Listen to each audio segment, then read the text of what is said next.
facilitate this discussion with our distinguished panelists and all of you here today. And on behalf of the Global South Coalition, I would like to welcome you all again to this panel.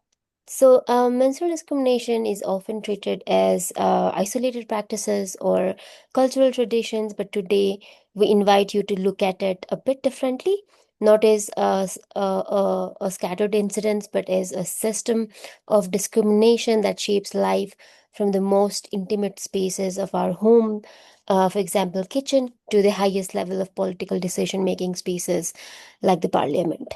Throughout this session, we will explore how menstrual discrimination is deeply connected to power and patriarchy, human rights, and social justice. We will hear perspectives from different countries and disciplines while also introducing the framework of dignified menstruation. So, to give you a bit of a background about our organization, we are a survivor led network that was established in 2019 to amplify and strengthen the advocacy for dignified menstruation globally, leading up to the movement that emerged from the global south itself. So, the coalition now brings together activists, researchers, policymakers, youth leaders, and community organizations across the region to challenge menstrual discrimination. So for further information on who we are and our work, please visit our website www.dignifiedmenstruation.org, and you can also follow us through social media channels. We are available on Facebook, Instagram, LinkedIn, and also in YouTube. So for today's session, what we will include is we will include our journey to the dignified menstruation movement in a very briefly, leading with a short grounded meditation to reflect for everyone, and also an interactive Mentimeter activity followed by the short meditation. So for the Mentimeter activity, we will be sharing the QR code and also the link to questions for you to answer through Mentimeter. And followed by the activity, we will have a presentation from the panel that we have today. So through the panel, we will be exploring menstrual discrimination through data, lived experiences, and also several country perspectives. And we will wrap the session by opening the floor for discussion from everyone. So throughout the session, we encourage everyone to participate actively, as this is quite an interactive session for everybody, and your experiences, questions, and perspectives are really valuable, not just for the session, but also for us as an organization moving forward. So with that, I would like to introduce today's panel. First, we have Sapna Poudel. Sapna is a program coordinator at the Global South Coalition for Dignified Menstruation Secretariat office. She is consistent in leveraging her experience and academic knowledge to strengthen the dignified menstruation movement. Second, we have Qamar Naseem.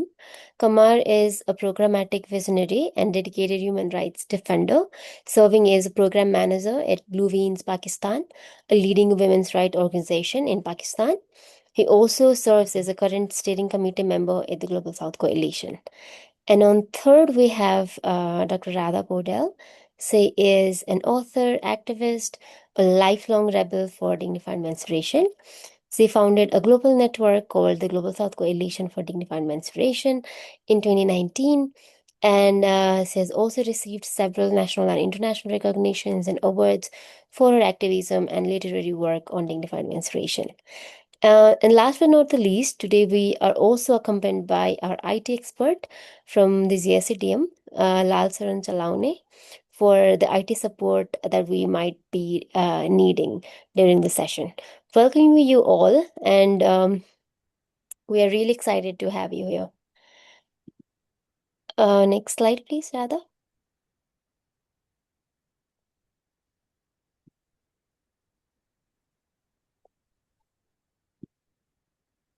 So before we explore, the evidences and experiences of menstrual discrimination, I would like to begin by sharing the journey that brought us together here. The Global South Coalition for Dignified Menstruation, it grew from an individual experience, resilience, and a commitment to transferring pain into a collective action. Our founder, Dr. Radha Poudel, was born and raised in a rural village in Nepal, and at just 7 years old, she first learned about menstruation from her mother through fear, restrictions, and silence. Like millions of menstruators around the world, she experienced discrimination, exclusion, and the emotional trauma that menstrual stigma can impose from a very early age. And rather than then accepting these experiences as tradition or culture, she challenged them. So her personal journey has become the foundation of the global movement advocating for dignified menstruation, which is a movement that recognizes menstruation not just as a health issue, but also as a matter of human rights, justice, dignity, and equality. So this year is particularly really meaningful for all of us because this year, coming December, we will be celebrating the 8th International Dignified Menstruation Day, which is a milestone that reflects years of collective advocacy, research, partnership, and movement building across the global south and beyond. Um, so moving on to our key milestones over the years. Radha, if you could move. Yeah. As I was mentioning, dignified menstruation, we have for this dignified menstruation movement, we have three different bodies that advocate for this very movement. And first, we have National Dignified Menstruation Campaign Nepal, which is a body that advocates on dignified menstruation locally inside Nepal. So within this body, we have over 92 member organizations, and another body is the Global South Coalition for Dignified Menstruation, which from where we do our global advocacy mostly on the global South. Within that, also, we have over 95 general members from all around the world. And the third body is Dignified Menstruation INC, which is registered in the US and mostly does the advocacy on dignified menstruation on the global north. So moving on, next slide, please. Yeah. So I've highlighted some of the key achievements that we've had in the past years, especially on leadership building and knowledge production around dignified menstruation. So we've been able to train leaders, over 1,000 NGO leaders through training of trainers, media fellowship on dignified menstruation in all around the world. And we've been able to educate over 10,000 people on dignified menstruation through multiple guest lectures and webinars and being participated in global conferences and other forums as well. And the very exciting one is that we have been this year we've been able to publish dignified menstruation in the encyclopedia. It has been included in the Sage Encyclopedia of Menstruation and Society chapter. You can access it on online as well.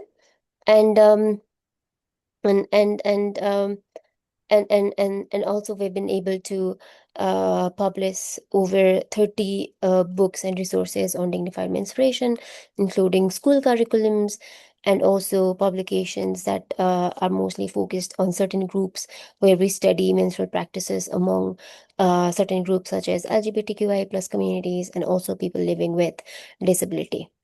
In addition to that, we've also been able to contribute to over 10 book chapters in enriching global academic and advocacy discourses.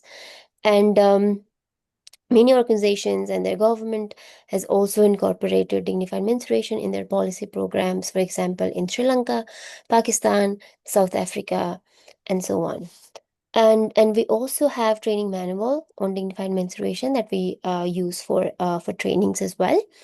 And yeah, and we've also been able to publish indicators on dignified menstruation, and where we can guide how dignified menstruation friendly homes, schools, institutions should look like. Moving on, um, Radha, can you switch the slide, please? Yeah. So within the movement building and global advocacy around dignified menstruation, we've initiated the International Day of Dignified Menstruation that we celebrate on 8th of December. every year since 2019. And in the last 7 years, we've hosted over 10 conferences, speakers, and over 38,000 participants in 98 solidarity organizations from around the world. And we also collaborate in multiple research, with partners and also with universities throughout. And in addition to that, we also have South-South Learning and collaboration platform for knowledge exchange in the Global South. And we also have been, submitting general recommendations on dignified menstruation on the UN Human Rights Council, and also presented at the UN NGO-CSW since 2021. We conduct parallel events every year at NGO-CSW as well. And in Nepal, so far, we've been also able to include a dignified menstruation in the national fiscal budget speech since 2025, incorporated in the 16th five-year periodic plan in 2024. And we've also been able to pass the resolution motion on dignified menstruation in last year in 2025. So with that, I will pause here. And with that, it is my great pleasure to now invite Dr. Radha Poudel to guide us through a short meditation where we try to reflect on our lived experience of menstruation from our early childhood. Over to you, Radha.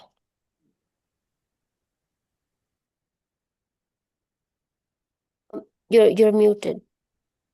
Dear friends, menstruators and non-menstruators, let's begin our meditation. Please sit comfortably wherever you are, in any position that feels relaxed and natural for you. Take a few slow and deep breaths. Inhale deeply and gently exhale. Repeat this few times. Now imagine yourself in a place where you feel safe, comfortable, and happy. It may be your bedroom, a park, a beach, or any place you love. As you settle into this space, I invite you to travel back to your childhood. I know that recalling early memories can be challenging, so let me guide you. Imagine yourself becoming younger year by year. If you are 40 years old, for example, begin counting backward like 39, 38, 37, and so on. Continue until memories begin to emerge your parents, siblings, the way they called your name, your kitchen, your washroom, grocery store you visited, or pharmacy. Continue until memories begin to emerge your parents, siblings, the way they called your name, your kitchen, your washroom, grocery store, pharmacy, or etc. When you reach your earliest memory, pause and notice how old you were. Perhaps you were 3 years, even 2 years, 4 years, 5 years, or 6-year old. Now, while staying with that young version of yourself, try to remember your very first exposure with something related with menstruation. Here I am not asking about your knowledge of menstruation, nor about your first menarche. Remember your very first exposure with something related to menstruation. Perhaps you overheard a conversation between your mother and her friends notice a menstrual tampon or pad in the washroom, saw an advertisement on television, or observed something in a pharmacy or grocery store. Let me repeat again. Perhaps you overheard a conversation between your mother and her friends. Notice a menstrual tampon or pad in the washroom, saw an advertisement on television, or observed something in a pharmacy or grocery store. Take a moment to remember who introduced you to this awareness. Who was that person, like mother, sister, friend, or who? Can you recall where it happened? Was it at home, at school, in a grocery store, or living room, or somewhere else? Now remember how you felt in that moment. Were you curious, surprised, confused, embarrassed, afraid, happy, or simply wondering what it all meant? Please notice your age, the person, the place, and the feeling connected to this first menstrual exposure at your life. Take a moment to remain with these reflections.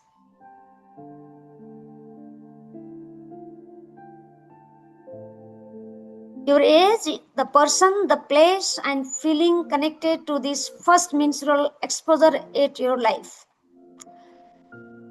When you are ready, gently rub your palms together until they become warm. Place your warm hands softly over your eyes. Give yourself a moment, then slowly open your eyes. Finally, make a note of what you discovered during this meditation, your age, the person, the place, and the emotion connected to your earliest memory of menstruation. Let's play with the Mentimeter. Thank you. Thank you, Radha. Thanks for helping us arrive fully in this space. We would now like to hear from all of you. To make today's discussion more interactive, we have now, prepared a short Mentimeter activity. And I will invite Lal, our IT expert, to guide us through it.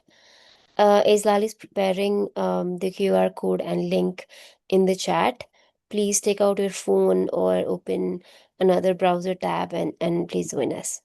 We will give, I think, probably a minute to respond to each questions.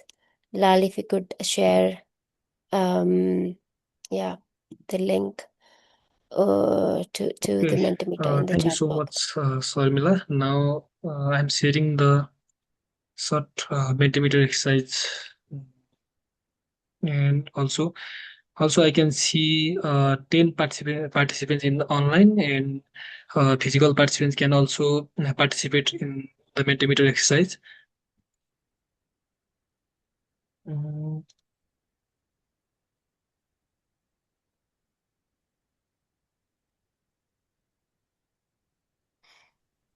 Lal, please share the Mentimeter ID first. yeah. I can also share from here.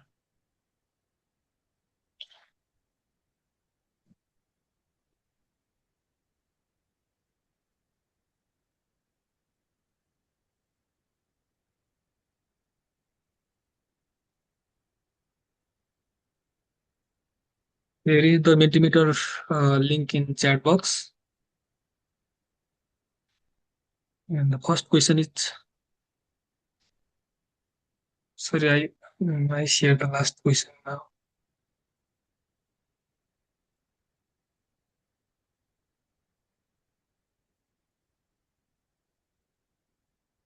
Yeah, here is the first question of Mentimeter. Mm, Based on our meditation, the years of first exposure of something related to menstruation for every first time in your life, you can enter number only.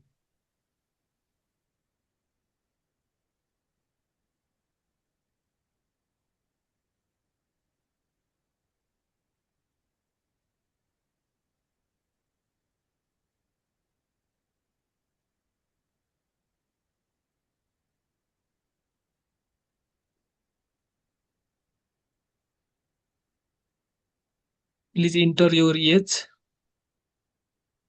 in number.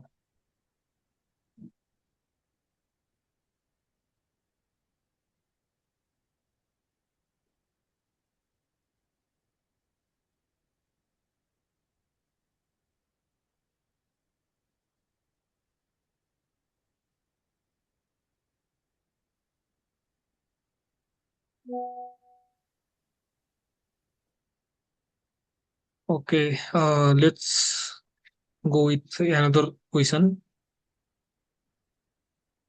Where did you experience that first exposure to menstruation? It could be home, school, or television, or grocery store.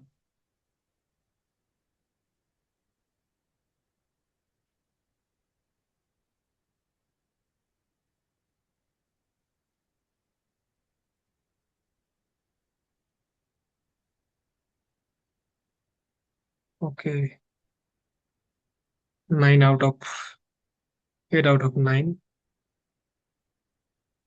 Okay, now let's move with another slide. From whom, where did you expose to menstruation for the first time? For example, mother, sister.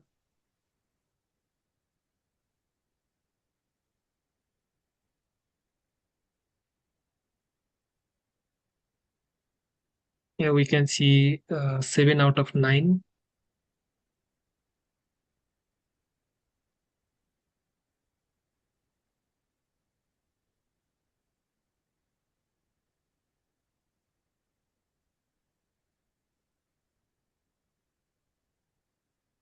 Okay, let's move. Uh, this is the final question. What was your first reaction or emotion or feelings while having the first exposure to menstruation for the first time?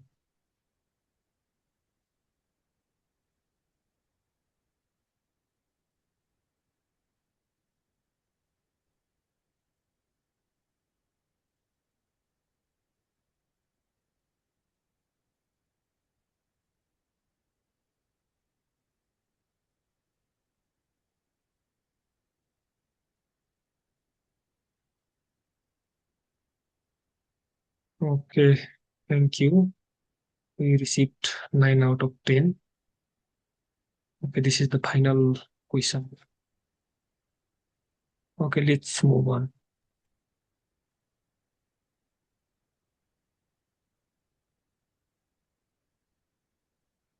Yeah.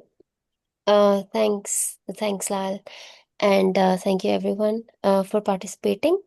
So from the result that we received from Mentimeter, I'm just gonna sum it up. Like most of us, had the first exposure to menstruation between the age of 6 to 10. The majority of us, and most of us, the place that we uh, were first exposed was home for most of us, and school as well.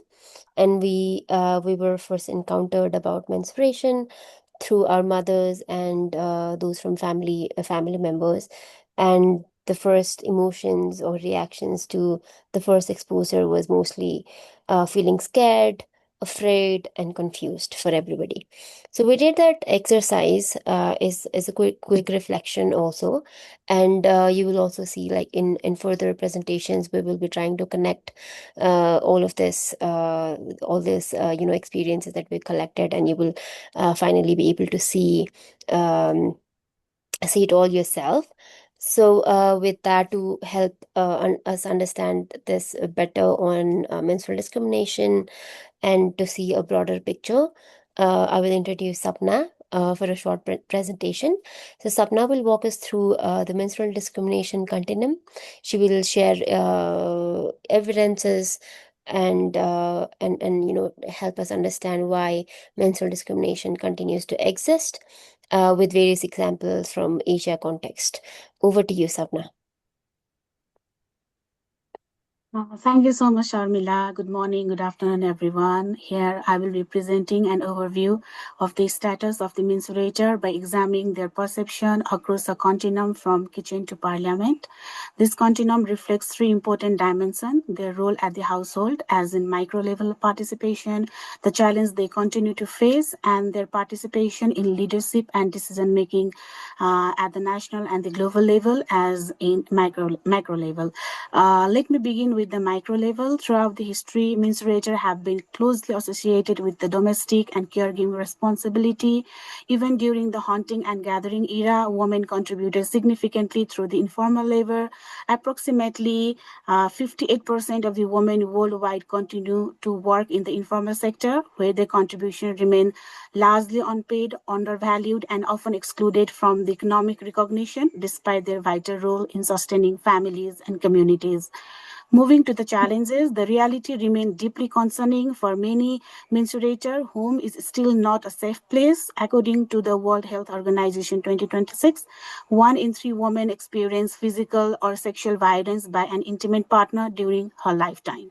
Child marriage also continues to undermine the rights and the opportunities of young people.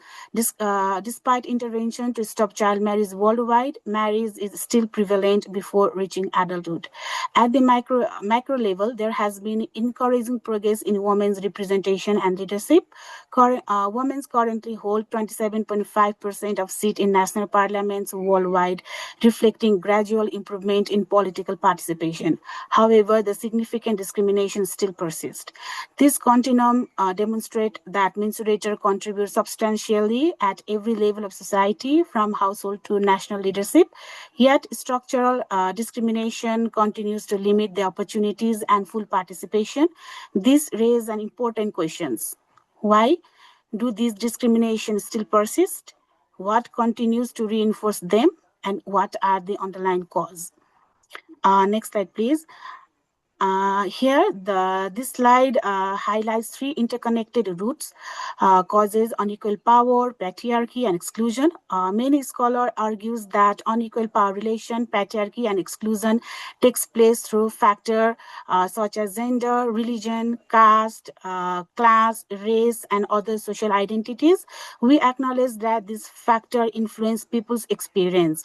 However, from the Global South Coalition for Dignified Menstruation perspective, they are not the primary starting point of this cycle. If we look back in history, menstruation existed long before religion, philosophies, political system, or social ideologies emerged. Yet, for centuries, menstruation was rarely discussed openly. It remained hidden, misunderstood, and surrounded by silence and stigma across different societies.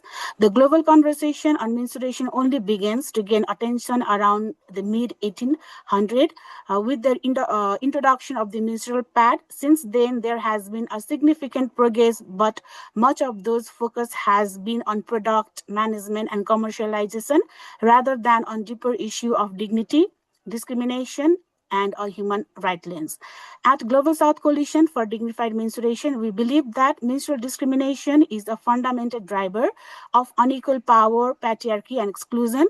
When the menstruation is treated with shame, silence, or discrimination, it shapes how menstruators are perceived, how they participate in society, and how the decisions are made over their lives. Okay, now let me introduce the concept of menstrual discrimination. When we talk about menstrual discrimination, we are not referring to a single act or a single event or simply a 5 days of menstrual bleeding. From the Global South Coalition for Dignified Menstruation perspective, menstrual discrimination is an umbrella term that captures a much broader reality. It encompasses a wide range of perception, attitude, and practice associated with menstruation. This includes silence, shame, taboo, stigma, restriction, abuse, violence, and the denial of services, resources, and opportunities throughout the life cycle of all menstruators. It is a complex and multifaceted issue that manifests in different ways across culture and context. In fact, there are more than 5,000 euphemisms used for menstruation globally, reflecting how menstruation is often hidden, avoided, or spoken about indirectly. In Nepal, menstrual discrimination exists across the country and affect people regardless of their ethnicity, education level, geographical region, religion, or social background. While the specific belief and practices may differ from one community to another, the discrimination itself is widespread. Research has documented more than 50 euphemisms used to refer menstruation, reflecting the silence and stigma surrounding it. Menstrual discrimination also takes many forms, both visible, such as restriction on movement, touch, and participation, and invisible, such as shame, fear, and exclusion. One important point I would like to highlight is the misuse of the term chaupadi. I believe many of the presenters here know about it from the website and social media platform too. Unfortunately, for many years, the United Nations, INGOs, media, and even academia have widely used this terminology to define menstrual discrimination itself. And it is very heart-wrenching for us to listen and read that in all documents related to menstruation, especially in Nepal. Out of 125 languages in Nepal, Achami is one which belongs with the few districts of West Nepal. In Achami local Nepali language, it means menstruation or a menstruating person. As I just highlighted, UN, INGOs, media, academia have taught to use this word for years while defining menstrual discrimination. This has created a misunderstanding and has unintentionally misrepresented the Achami language and culture. As you can see here, over 50 euphemisms are practiced in Nepal for the menstruation only. Can you go to the next slide, please? A part of the Global South Coalition for Dignified Menstruation, a commitment to advancing dignified menstruation globally, we conducted 2 different one-week training programs in Sri Lanka in 2023, during which we engaged with a diverse group of participants, including civil societies, organizations, development practitioners, and representatives from the World Bank Sri Lanka. During the assessment of the menstrual perception and practices, we identified 155 different menstrual discriminatory practices, of which only 6 are related to menstrual product and other are concerned with the human rights issues. Next slide, please. Global South Coalition for Dignified Menstruation served as a member of the Research Advisory Committee for the study entitled Exploring Menstrual Practices and Policies and Analysis of Menstrual Stigma, Discrimination and Access to Menstrual Product, which was conducted in Colombo district of Sri Lanka in 2024. The finding of this research validate the observation we made during our training in Sri Lanka in 2023, demonstrating that the menstrual perception and discriminatory practices we identified were indeed reflected in research evidence.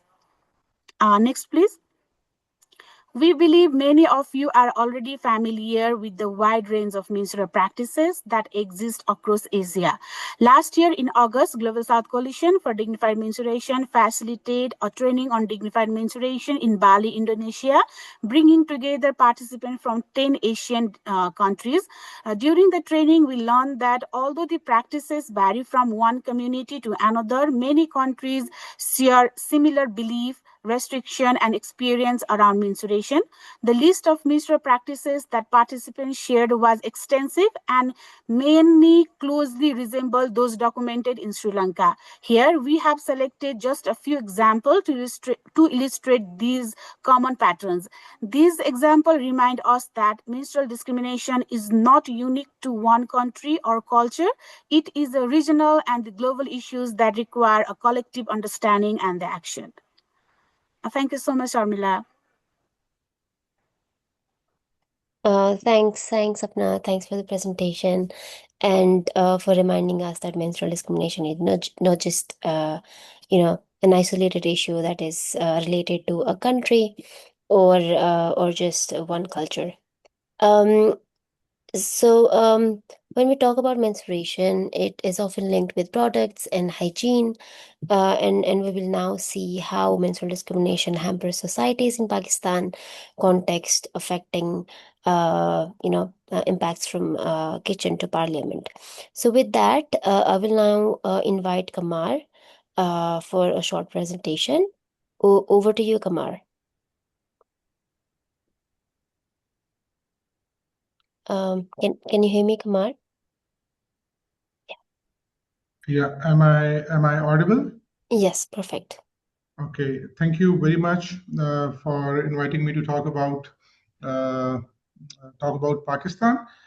So there are estimates by newspaper and researchers that there are about 62 million female menstruators in Pakistan, especially because the non-female menstruators data is not still available in Pakistan. So 62 million females in Pakistan are of the menstruating age, and only according to the UNICEF, there are only 12% of them who have access to the sanitary products, while 66% of them usually use clothes, and around 49 to 50% of these they reuse these napkins by washing them.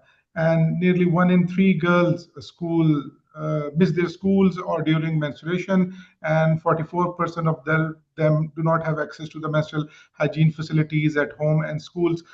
We also have conducted a qualitative uh, research in Pakistan with the support of the Malala Fund, and then we came to know that it is one of the leading this is the leading cause of dropout at the secondary level, and the dropout is as high as 60%, which is huge. And in tribal areas where accessibility issues are more there, the dropout issue is as high as 89%, which is huge.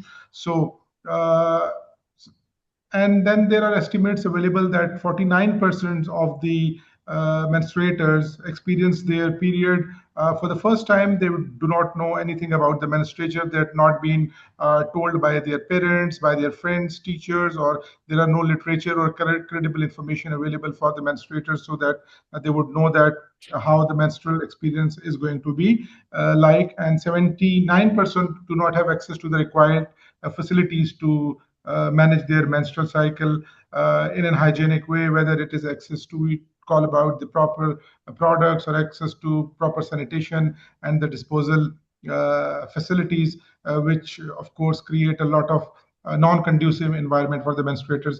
And 28% of women and girls in Pakistan miss their schools or work due to the extreme menstrual pain, who are forced to either take unpaid leave while menstruating or lose their jobs, because the menstrual leave is still not acceptable in Pakistan. And the management, like the menstrual management services are also not provided to the women at the workplace. Even now, most of the workplace, despite there are laws available, Pakistan is a signatory to the ILO conventions, which talks about mother rights to work and worker rights to motherhood. Even the child-friendly workplaces are not available. So the issue which is considered so much taboo, which is around menstruation, majority of the workplaces either do not have any such policies, or either they feel ashamed to talk about or provide these services. So the absence of the adequate menstrual education is not there. It is a taboo subject, like many other countries. Parents do not talk about it at the class level or at the peer level. It is considered taboo to talk about the issue of the menstruation. And then the religious interpretations, because it is considered, and this is how it is narrated, that the blood of the menstrual blood is impure. It is impure, so people should not even talk about it. And then the cultural taboos and the misconceptions surrounding the menstrual leads to a lot of silence and shame. When we talk to non-menstruators and also to menstruators who are young and in the school age, where we regularly interact with school children, there are so many misinformation. There are so many myths surrounding the issue of the menstrual cycle, and this is most unfortunate that the credible information is not available. There are some level of information available on the like the internet, but the digital divide in Pakistan is huge, and many of the people, especially in the rural area, does not have access to the smartphones, or even the internet connectivity is very poor or rather do not exist. So the inadequate access to the menstrual products and water, sanitation, and hygiene facilities in the house and school and workplaces is huge. Even in the province where I live, in Khyber Pakhtunkhwa, the independent monitoring unit also reports that there are about 69% school which does not have functional toilets or running water available. So even if they have some access to product, still it makes a lot of challenges for these students, girl students, especially at the secondary level, to manage their their menstrual cycle in a dignified way. There is no dedicated policy framework existed. Can you, yeah, because of the time, can you move on? Sorry, I interrupt you. Yeah, okay, sorry. So, and also the lack of the intergeneration conversations between the mothers and daughters and everybody in the families, they lack these healthy dialogues, and the men and boys who have a lot of potential to become allies usually consider the issue of the menstrual management of those only who menstruates. So thank you, Radha. I'm back to you. Please continue the data from the SPS project from 9 countries. Yeah, so this is the slide. So there is the GSCDM as a consortium partner of this SPS project have gathered some data through the project, and then we came to know that the menstrual discrimination experience in the last 6 months, that is from the 2024. It is in the Benin, it's 97%, in the Cameroon, 95% of the respondent report discrimination, and then at the Cote d'Ivoire, 93%, Dominican Republic, 91%, Guinea, 98%, and Haiti, it is as high as 96%. In Nigeria, it's 73%. Pakistan, it's 96%, and also in Philippines, it's 96%. And if we get average data, it means that 93% of the menstruators, which we were able to get the reflection from, reported some kind of discrimination through their life cycle.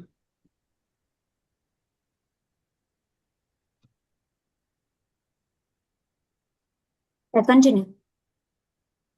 Yeah. So, and when we see that what kind of a discrimination they have, face, it is in the attending of the schools, and then paid work, participating in the social events, and somewhere they were not able to participate in the religious events and the social interaction with men. They have faced challenge and discrimination. Going to some of the room in the houses, for example, in the praying rooms, they were not allowed to get in. In certain religions, women are not, or even they cannot enter even the kitchen, so they cannot cook food, and touching certain things, for example, the religious scripts and books and other things which are considered holy, they cannot touch. Going outside is sometimes even prohibited. In Pakistan, there is a community where women has to go out and live in a bashalis during their menstrual days, and they cannot even stay at the home. Playing and doing physical exercises were prohibited, or women were discriminated due to their menstrual cycle. And eating or drinking or certain kind of food and beverages, it's quite prevalent in many countries around the world, where women are asked not to eat or not to drink certain foods, and also sleeping in certain places. Thank you, Radha. Continue.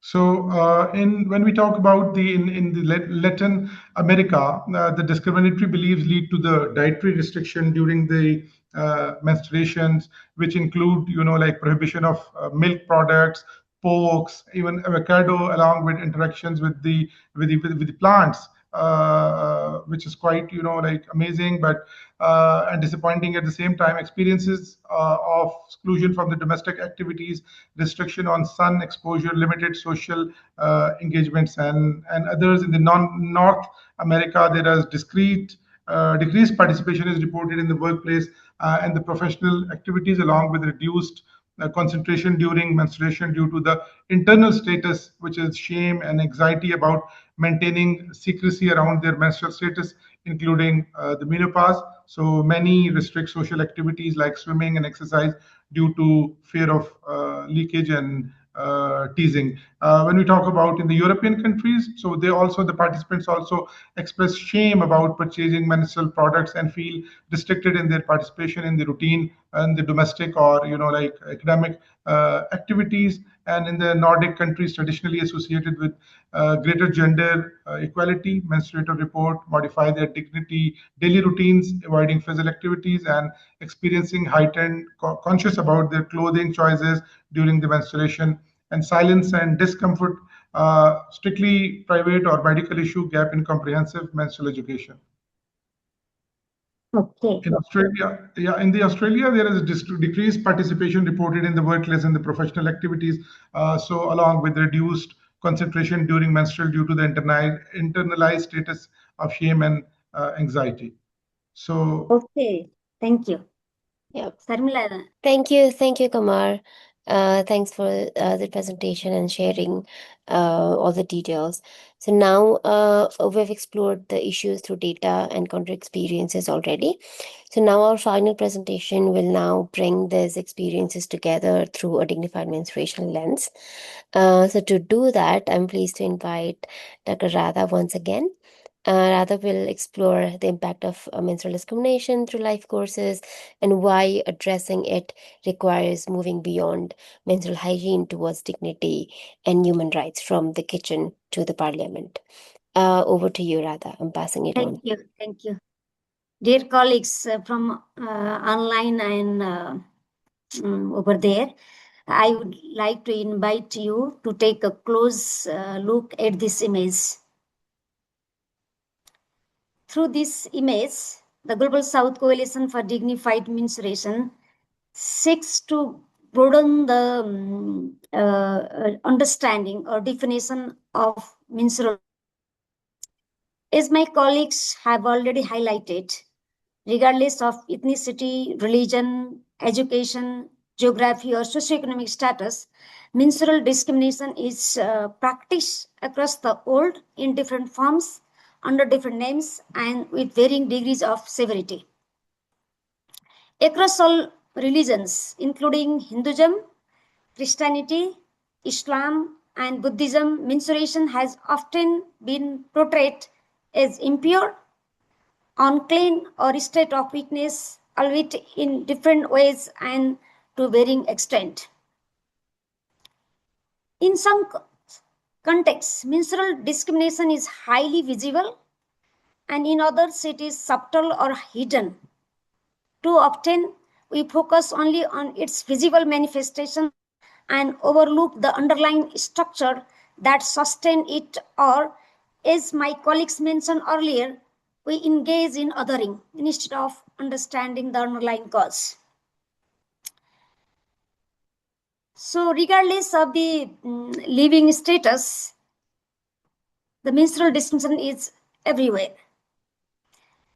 Here I would like to request you to pay attention on the graph. In the legend, there are three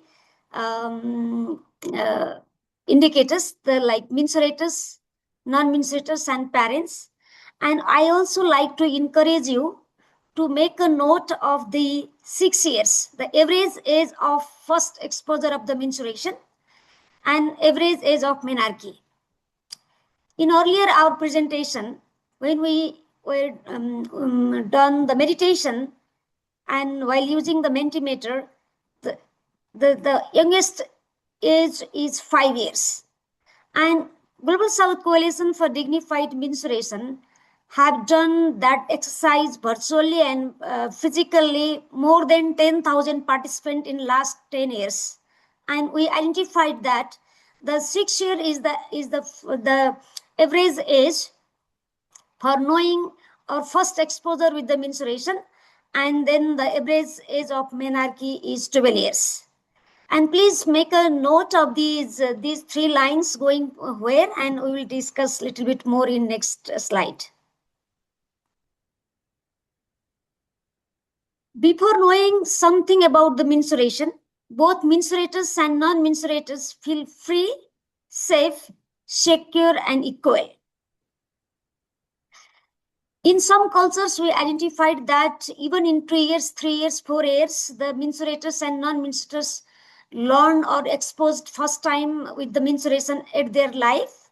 But in general, 6 years is an average, and before knowing something, both menstruators and non-menstruators feel equal, secure, and free. And their parents treat as they guided from menstrual discrimination, because they make, there is a kind of vicious circle. Their parents also learn the same way from their childhood, and then they socialize, guided with the menstrual discrimination, and then they impose these behaviors or perception practices to their children, but their children don't know much about it. And later, when they knew something about the menstruation, as you shared earlier, the menstruators started to feel a bit shaky, insecure, control, and powerless. At the meantime, non-menstruators feel free, safe, secure, and privileged. And the parents continuously impose the idea of the menstrual discrimination.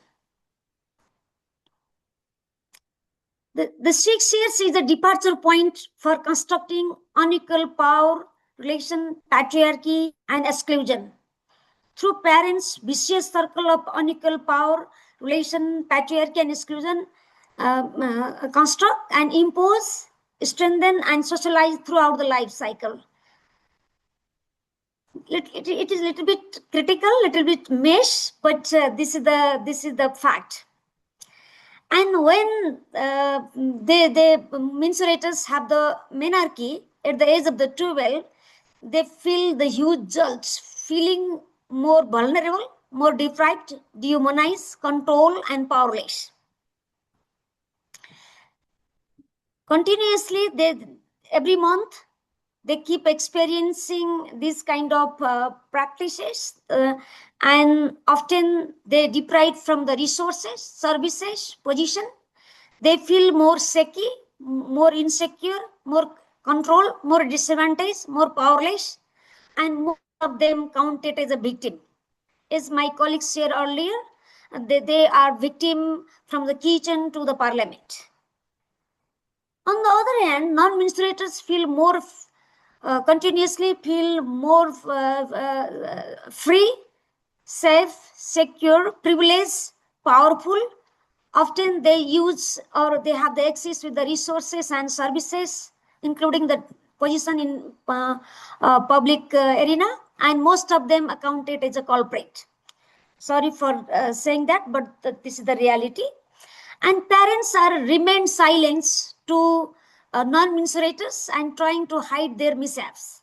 Often they control to menstruators, I mean their menstruators' children, or daughter, or daughter-in-law, and they constantly blame them. And such performance rooted with the menstrual discrimination again.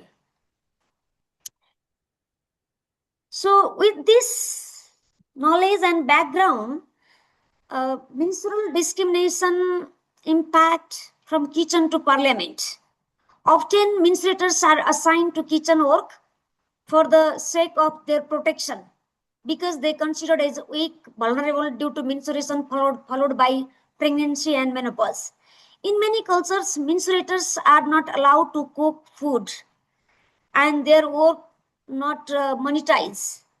And the kitchen is not only the place for the cooking, it is a primary unit of the parliament. It plays the judiciary, legislative, executives, and often play the dialogue table for the peace, justice, climate justice, or any trades or business, or kitchen is considered as a learning opportunity. Periodically, the denial of access to kitchen, and because of that kind of denial, the most of the mother and children also subject to chronic malnutrition and anemia. So inequality in exercising their political rights takes place at home or kitchen. Because of such kind of inequalities is rolling out in the public life, and that is why menstruators often behind to exercise such political rights in school management committee or village council or any public committees outside of the home. And they also deprived from accessibility with the financial resources. So eventually, non-menstruators occupy the table of decision making almost everywhere, from kitchen to parliament. Therefore, the policies and provisions are not priority for enabling menstruators' participation. Often we are advocating, working so hard for accessibility of the menstrual product, and we don't see from that perspective. Because of the menstrual discrimination, menstruators are not in the decision making table, and that is why the tax, the free distribution of the menstrual product, or the quality, as we discussed in beginning of the today's conference, to what extent they put the chemicals. These all kind of things are not at front, because the menstruators are not in the decision making position. So, as my friends shared earlier, menstruators are deprived from participation from kitchen to parliament, and mostly they accounted as a victims or survivors at various levels, at micro, meso, and the macro level, and they have been systemically excluded from the business of creating system, programs, and policies. I don't like to read out this again, because we all know in a way and the other around, and in top of that, my friends has already shared about it. So this is only the we try to show the patterns. How does the menstruators work is not accounted, and how does the menstruators exclude from kitchen systemically. So this is a kind of summary.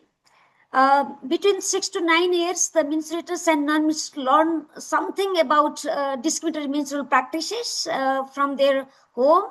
And because of that, the unequal power relation, patriarchy, and exclusion takes place, and that construct menstrual and gender stereotypes. And because of that, menstruators can be everywhere in the earthquake setting, flood, or ICU of the hospital, or any public or private business. And then we have been working a lot. We have been working a lot, spending a lot of money, and we forget to address the underlying cause, that is menstrual discrimination. I have a greatest respect for the scholars working around human rights, feminism, menstruation, but I feel really sad when I see that the missing of when they miss the menstrual discrimination as a root for unequal power, patriarchy, and exclusion. Earlier in discussion, there was a one panel entirely focusing on the human right dignity. And then if we go through the lens of the sexual and gender-based violence, which is defined by the UN in 1993, if we go through the beyond that, like 1979, the UN approved the CEDAW, Convention of Elimination All Forms of Discrimination Against Girls and Women. Through that lens, these discriminatory menstrual practices fall under at least two categories of sexual and gender-based violence. But while working around sexual and gender-based violence, we don't include the menstrual discrimination as a cause and consequence of the sexual and gender-based violence. And while working around menstruation, we don't touch the sexual and gender-based violence. This is how the menstrual discrimination is kind of in a sandwich between the women right activist and the menstrual activist. The same thing we can observe in examining through the lens of the human rights. Since 1948, the Universal Declaration of the Human Rights is approved, and globally, the many stakeholders have been working in different levels, different capacity. And then that the discriminatory menstrual practices falls under at least 4 categories, like right to dignity, right to equality, right to freedom, right to non-discrimination, and other rights are depending on the context. However, the 4 are kind of mandatory, and these kind of human right violation are not acknowledged while working in the field of the human rights, and then we are not explaining, or we are not delving in depth while working on the menstrual rights. We always use the word of the dignity while explaining the project or writing the reports. The dignity is coming here, and there is a like very fluid way, but we don't think how does the menstrual discriminatory practices really violate the human rights because of the practicing of them at the name of the prestige or the tradition or religion or the other reason. So here this is very simple. This is just a kind of reminder to all of us. Since 1948, globally we have been working on around human right, and none of the human right instruments explicitly address the menstrual discrimination as a violation of the human right. And then if there are so many landmarks, and if we pick up the SMCR 1973, since then to now there are different concepts keep coming, and then the complex and multifaceted nature of the menstrual discrimination is still not on board. If we really like to see the menstrual discrimination free kitchen or home, that means that home or kitchen should have a dignified menstruation friendly home. That means minimum aligned with the four principles of the human right, as I said earlier: right to dignity, right to freedom, right to equality, and right to non-discrimination from all kinds of menstrual discriminatory practices. And dignified menstruation is a decolonized, innovative, holistic human rights and life cycle approach. And once we have our homes dignified menstruation friendly home, that create the enabling environment for equal power relationship, inclusion, and dismantle the patriarchy. And as a result, we can see the increased participation of the menstruators from kitchen to parliament. The rate of the sexual and gender-based violence reduce, and decrease the child marriage, decrease the maternal death, infant death, decrease the intimate partner violence. And the menstruators, we can see the more numbers of the menstruators in decision making or dialogues table of peace building, politics, climate justice, business, and reduce the gender pay gap. Menstruators are everywhere. The more than 50% of the population of this planet born with the uterus and ovaries, and they are everywhere. Sometimes they are in majority and sometimes minority, but we are not seeing we are not embracing the menstruation, which is the natural phenomena, and then we are very much colonized with the different kind of discriminatory menstrual practices, and we are investing a lot, we are working so hard, but the results are not really the exciting. With this note, I pause here. I'm worried about the time. Thank you so much, Radha. I think we've covered a great deal in a short amount of time, and we still have few more minutes left for discussion. I guess it's a little less than 10 minutes now. If anyone from the participant online or in person, if you have any questions you might have for our panelists today, please feel free to share it in the chat box, or you can also open your mic and ask directly to the panelists that you want the answers from.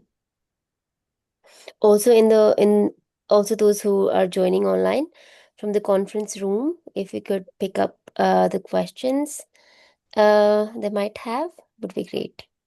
We have a question here in the room. If you just give us a second. Thank you very much for the talk. There's quite the depressing series of statistics and stories about the work that you're trying to sort of combat the exclusion of people who are undergoing menstruation. What would you like to see change, and over what timescale do you think this is feasible? Thank you very much. I'll go back to Matteo. Thanks for the questions. I'm sorry I didn't catch your name, but I think Radha would Yeah. like to. Your name? My name is Kira. Kira. Thank you, Chair. Do we take more questions or we just respond one by one? Let's respond one by one. I think it's better. Okay, thank you, thank you. Actually, this is a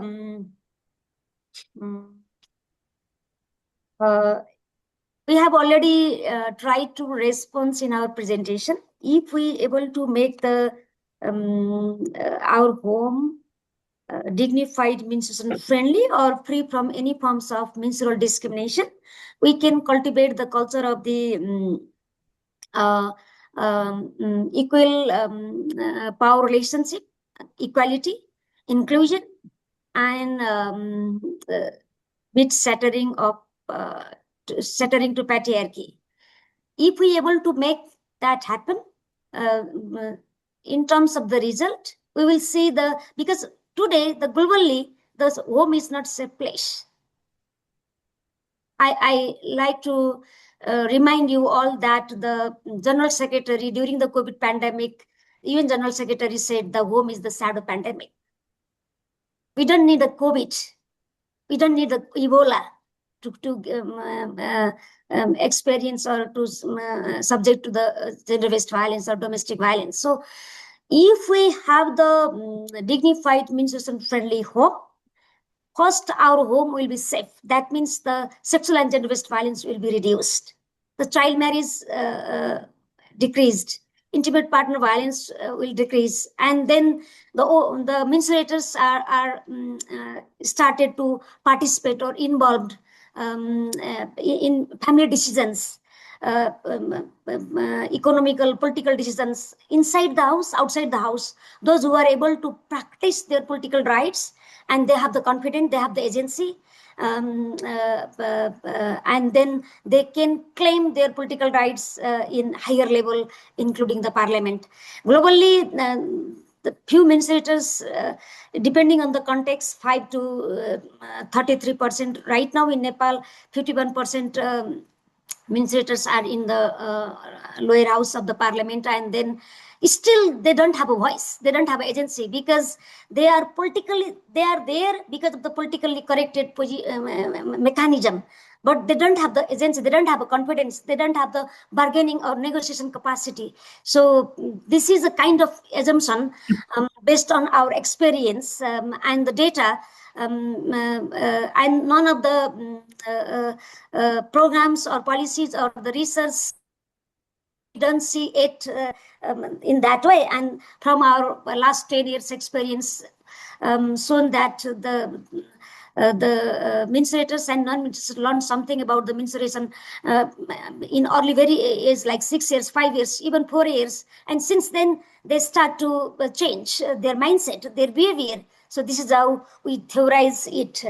And we can have a separate call later to discuss more, and we will be very happy to discuss. Thank you. I don't know whether I make clear or not. Thank you. Yeah, I hope that answered his question. And now moving on with Smita, if you could open your mic and directly, ask the question. Yeah, thanks. Am I audible? Yeah, we Yeah. can hear you. So thanks a lot for a very moving presentation, and I can definitely relate to that, being in, working in India on menstrual hygiene, especially in the urban poor areas. Whatever you have explained in your presentation, especially regarding the hamper and the wash facilities, and especially related with the dignified, dignity. So I have seen that in the adolescent urban poor girls, especially when they were asked after getting the menstruation to drop out from the school, or all those myths and taboos. I think whatever in Nepal you have explained in your presentation, it's absolutely present in India also. And especially I've seen the most marginalized and vulnerable populations have more, facing that in it in more um, kind of percentages, and also with the more threshold. So while I was working, I remember when I was coming back from the field, etc. I think there was not a day while my project was ongoing, I have not cried back after listening to their experiences. And I just wanted to ask, because when I was working, we have also encouraged us during especially in the COVID time period, to use safe menstrual absorbent, but we have to encourage them to use safe clothes, like, washed and sun-dried clothes.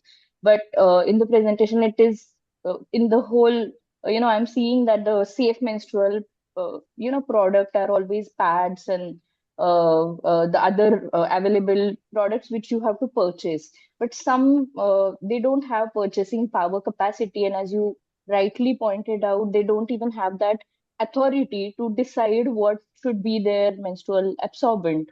So just to ask you, because can we, being a menstrual educators, when there are certain situations where we can't promote because there is lack of funding, accessibility, availability, can we also encourage the population, especially the adolescent girls, about the safe, washed, sun-dried cloth pads?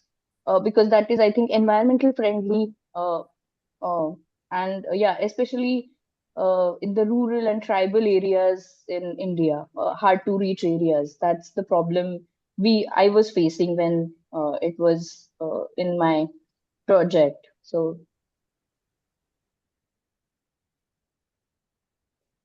Who wants to go? Shall I go? Yeah, Okay. you can go. Thank you, Smita, for raising the issues. You raise a couple of issues, and I really need 1 hour to explain. And if you really like to become the trainer like Sharmila, Sapna, Qamar, or Lal, I need 1 week actually. Let me start from the product first. For Global South Coalition for Dignified Menstruation, we developed the 3P approach for the whether the menstrual product are aligned with the dignified menstruation or not.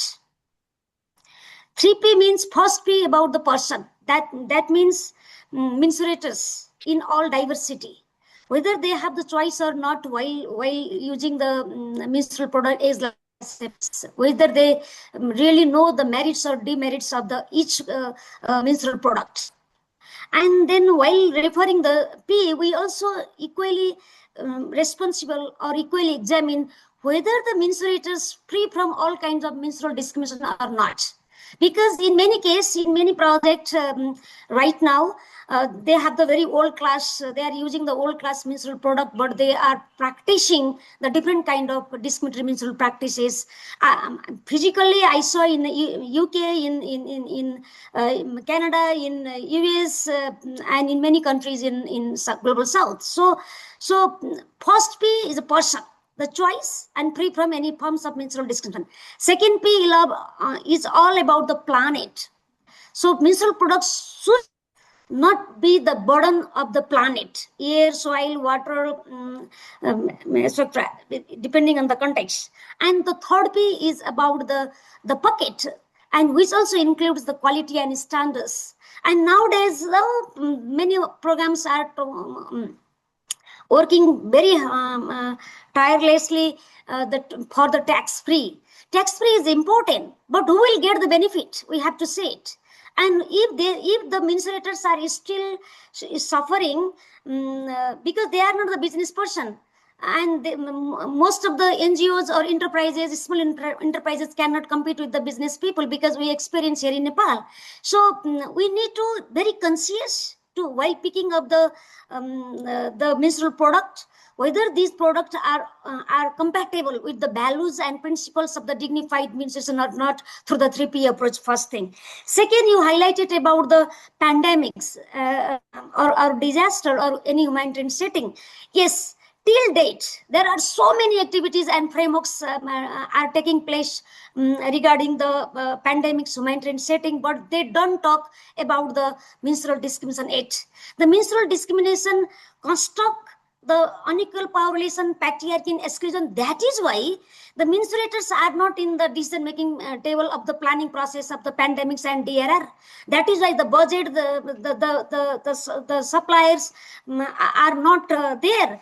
And then this is how our menstruators or our victims or survivors of the COVID pandemics or Ebola or any disease that they are suffering. If we incorporate or include, or if we use the dignified menstruation framework, it will not be like that. Even in the worst case scenario, while preparing the baggage, they include the different kinds of menstrual product with the leaflets of the guidelines or direction for the use. In COVID pandemic in India, in China, the menstruators use the contraceptive to stop the menstruation. Why? Because of the discrimination. It's not about the poverty. It's not about the education. It's not about the who is developed or who is not developing. It's about the silence about the menstrual discrimination. If we talk about only the stigma, we left out the other forms of the menstrual discrimination, as my friends shared from the Sri Lanka. And if you talk about the menstrual health, you covered the tiny part of the issues. If you talk about the wash, you focus only in some points, and then you also talk about the school dropout. School dropout is not only because of the pad, and school drops out is not only because of the not having the toilet or the water supply.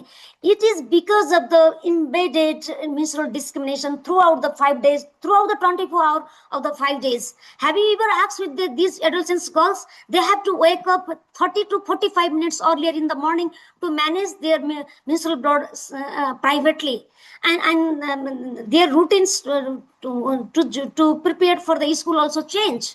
They have to wear the double panty, double pad, the long outers, making longer the bag to cover their butt. So, and sitting in a corner, shadow in the classroom, limit the drinking water.